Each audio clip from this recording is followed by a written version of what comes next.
Okey. Untuk binary search, kita akan mula dengan langkah yang pertama. Langkah yang pertama, senarai L diumpukan dengan nilai-nilai. Okey, ini bergantung pada senarai apa yang kita mahu program ini cari. Dalam contoh ini, okay, algoritma ini untuk mencari nama pelajar. Contohlah senarai yang diberi hanya 5, iaitu senarai itemnya Ali, Budin, Chiu, Danny dan Andrew. Okey, algoritma kita setkan dahulu atau umpukan dahulu senarai. Okay? Dan senarai ini kita namakan sebagai L. Okay? L.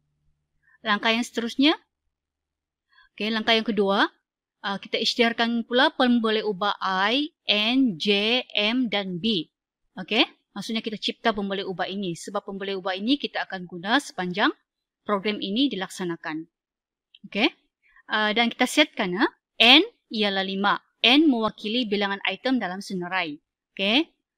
Item dalam senarai ini 5. Dan kita setkan N sama dengan 5. Okay. I sama dengan 0. Kita setkan I sama dengan 0. I di sini mewakili nombor indeks pertama. Okay. Nombor indeks pertama dalam senarai yang diberi. Dan J, okay, kita berikan nilainya N tolak 1. Okey, N tolak 1 ini bersamaan dengan nombor indeks akhir dalam senarai. Okey. Langkah yang ketiga pula ialah di sini berlaku input ataupun menerima input daripada pengguna. Okey, pengguna akan memasukkan satu item carian iaitu B. Okey, contoh di sini kita mahu cari nama pelajar namanya Danny. Okey, contoh kita mahu cari nama pelajar Danny. Okey. Dan terus pada langkah yang keempat, okay, di sini kita akan bermula syarat atau gelung while. Okay. Selagi I kurang daripada J, maksudnya selagi indeks pertama ini kurang daripada indeks akhir. Kita tahu indeks pertama ialah 0 dan indeks akhir ialah kalau diberikan formula ini dan kita tahu indeks akhirnya ialah 4. Okay, kalau kamu tolak N, 5, tolak 1, kalau kamu lakukan operasi ini, J yang kita setkan ini bersamaan dengan 4. Okay, jadi selagi I kurang daripada 4, okay, sistem akan melakukan pengulangan ataupun program akan berulang. Okay, maksudnya carian akan berlaku sehinggalah item ditemui ataupun setelah semua item disemak. Okay. Okey, syarat yang keempat ini, sebelum melakukan carian, okay, untuk binary search, kita perlu kira dulu indeks pertengahan.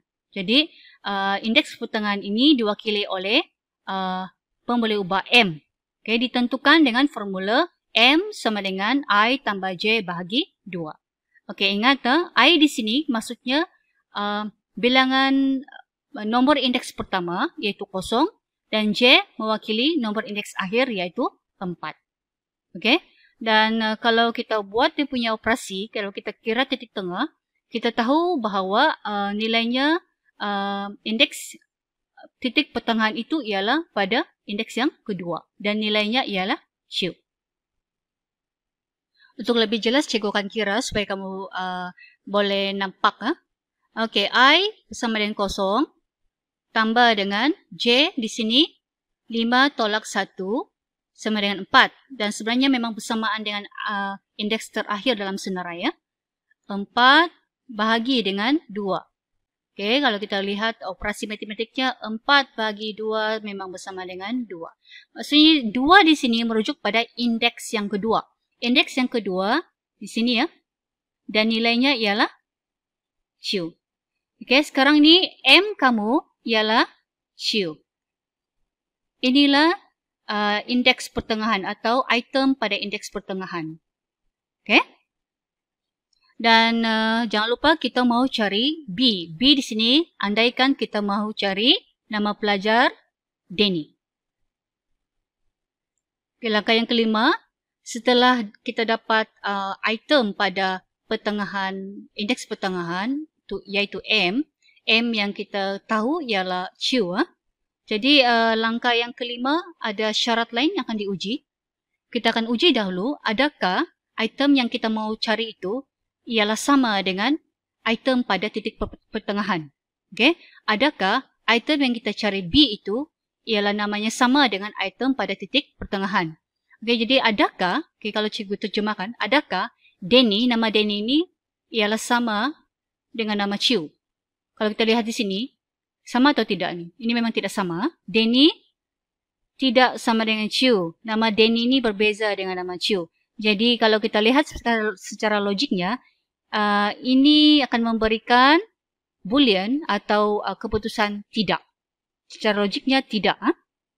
Okey, jika Danny ini ialah item yang kita dapat melalui indeks pengiraan pada indeks pertengahan, maksudnya sistem akan paparkan item ada dalam senarai dan akhirnya akan tamat. Jika tidak, syarat yang ketiga ini akan diuji. Okey, langkah yang keenam, jika indeks pertengahan atau item pada indeks pertengahan tidak bersamaan dengan item yang kita mahu cari, okey, maka syarat yang keenam akan diuji. Okey, dalam syarat ini ataupun dalam langkah ini, kamu perlu menentukan atau sistem akan menentukan sama ada senarai itu akan bermula mengikut urutan sebelah kanan atau mengikut urutan sebelah kiri. Okey? Okey, kita akan kamu kena tahu M, kita akan imbas balik sini. M ialah Chiu. M ini ialah item pada titik pertengahan dan kita tahu titik pertengahan ialah pada indeks yang kedua. Okey? Dan yang kita mahu cari ialah Danny. B ini ialah item ataupun nilai carian yang dimasukkan oleh pengguna dan pengguna mahu cari nama Danny.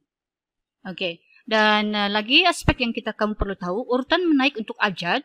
A, okey, ini paling rendah. A, kemudian B lebih lebih besar banding A, C lebih besar banding A dan B, D lebih besar banding A, B, C dan seterusnya.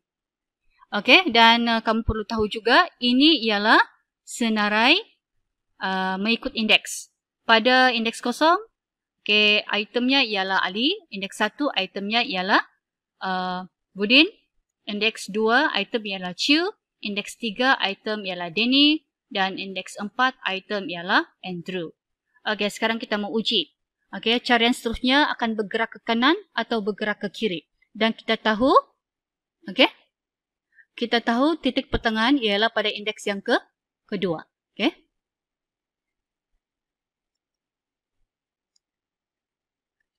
Okey. Ini titik pertengahan. Cikgu highlight di sini. Ini titik pertengahan.